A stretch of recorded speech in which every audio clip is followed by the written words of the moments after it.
Barikade Shala Akwọdún Akúwọdún o Akwọdún o Eid-el-Kabir ọdún iléyá. Kábíyèsí o aláyélúwà Ọba Ahmed Adékúnlé olówú Kuta ló ní kí wá. Barikade Shala Akwọdún o Eid-el-Kabir ọdún iléyá. Ọba ńlá Akéwì sóòtún dé.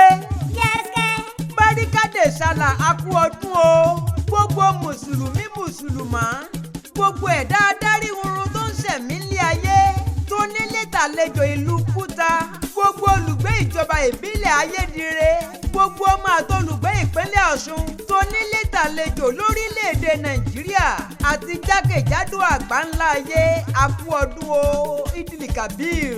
Ọba ńlá Akéwì ò déédéé wá o kábíyèsí aláyélúwà ló rán mi wá o. His Royal Majesty Ọba Dr. Ahmed Adékúnlé Oyèlúdé Mákàmá Tẹ́gbósùtọ̀ CON Olówù ti Òwu Kuta Kingdom níjọba ìbílẹ̀ Ayédire ní ìpínlẹ̀ Ọ̀ṣun tiwantiwa ni wọ́n ní kí n wá kí wá pé a kú ọdún a kú ìyèdùn ẹ̀mí wa tó ṣe ọdún 2025 yìí ló máa ṣe púpọ̀ rẹ̀ sí lókè èèpẹ̀ insha Allah. Kábíyèsí Olówù Kuta ní kí n rán wa létí o ìdí pàtàkì tá a fi ń sọdún iléyá ṣebí nítorí ká má dẹ́hùn sẹ́ni a sì mọ̀ pé àlùkáwà ní ẹrù Ọlọ́run ni ó ṣe pàtàkì púpọ̀.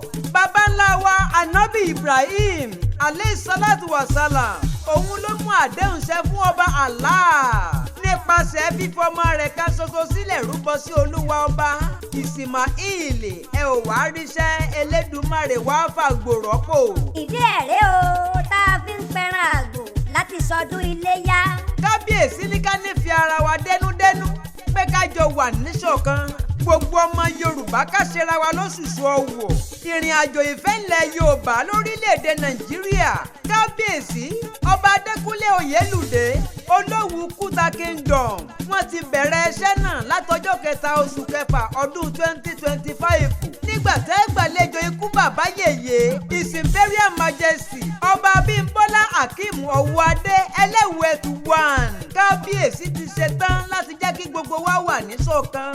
Ẹ dákun ẹ wọlá ọdún iléyá tá à ń ṣe lọ́wọ́lọ́wọ́ kí fi àti ṣọ̀kan ó padà lékè.